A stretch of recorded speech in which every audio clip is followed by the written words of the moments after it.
Chris is in Myrtle Beach. Hey, Chris, what's up? Hey, Dave. How are you, sir? Better than I deserve. How can I help? Hey, sir. So real quick, 2 years ago, after 16 years of military service, I started a pressure washing company and a Christmas light installation business. We are 4 employees now. First year did 200, and second year we're on track to do 400. Yay! Look at you, stud. Yes, sir. Yeah. So my question, sir, is basically, you know, we've been so blessed, especially coming from the place I was at. I actually lost pretty much everything, and it opened my heart to the homeless veteran ministry. Amen. Yeah. So when you came out, you had a hard patch. Yes, sir. Yeah, I basically had a 10-year marriage and then divorce, and between, you know, I was kind of listening to the last call, but, you know, the court and the lawyers lost everything, you know, short story. And it's been amazing. You know, I woke up one day and I said, hey, like, this is not going to be my story. So I've been working every single day for 16 hours a day, you know, doing whatever I can to provide for my family. And it's been amazing because I've had such a surplus that I can give back to the homeless veteran ministry, and we have one that we work with. Good. Yeah, and you know they build the tiny homes for the homeless vets, and I want to give back. You know, I already give back with my time. We go in, we hire these people whenever we need employees when we're busy. Yeah, good.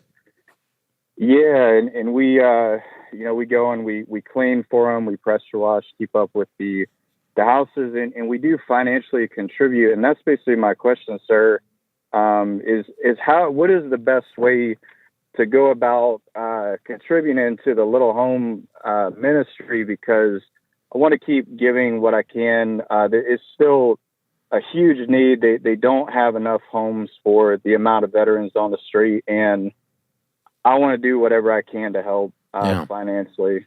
Well, you're a good man. Thank you for your service, too, by the way. Thank you, sir. I appreciate it. So you know your numbers. You told me you did 200 and then you're doing 400. So you know your gross revenues. Do you do a good set of books, a profit and loss statement, a budget? Yes, sir. So we've been net 30 both years. So first year, we netted 60. This year, I'm projecting 120. Yeah.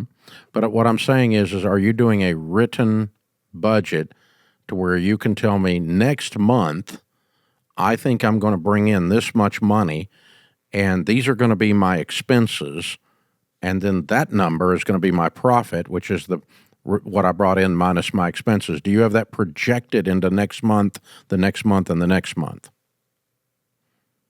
Yes, sir. Typically we do. With the Christmas light installation season, it has been kind of difficult because it's such a, how do I say it's a short season, yeah.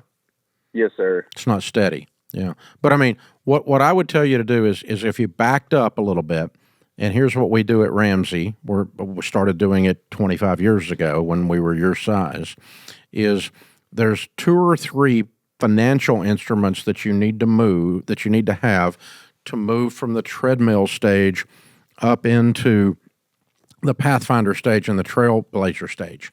And that is accounting, they're accounting documents, okay? So number one is most people in business, even treadmill operators, do a P&L, a profit and loss statement, which is looking at last month and last year, what we brought in actually, what we actually spent, and therefore what our actual profit is. Most people do that just to get their taxes done, okay?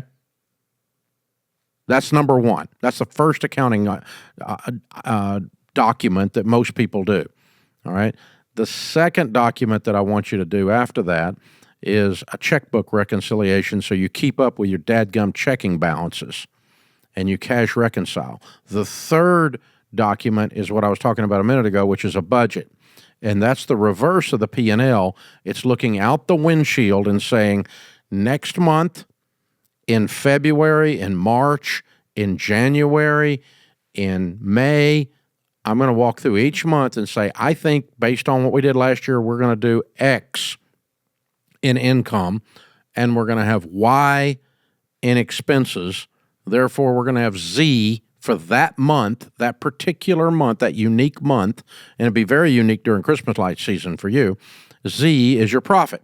Now, I'm telling you all this to answer your question, because when you do that budget, when you put in there what your expenses are, fuel, repairs on equipment, salaries, generosity, put generosity in as a line item in the business.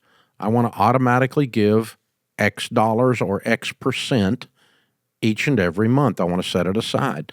And you make it a system, make generosity a systemic thing, a system, a process that's automatic. Does that make sense? Yes, sir. Absolutely. If you project it like that, it'll be easy to do, and you won't feel like because if you don't do that, you could do too much and mess up your business and starve your business of cash because your heart's so big for these veterans, and I appreciate that heart. Or you could do, when you do something, you wonder if you've messed it up because it's not attached to anything. It was just your emotions, and you just went, oh, I'm going to give them $10,000. Oh, there it is. Okay. Oh, I wonder if I just screwed up something. Well, you don't need to wonder. It needs to be part of your system and part of your planning. And when you do that, it's going to be easy for you to be generous. And men and women like you, Chris, who have a heart for the community, they make the best small business people ever. You're the heroes of the small business landscape. Corporate America, when they give, it's generally for virtue signaling. When you give, it's because you're a good man. There's a lot of difference.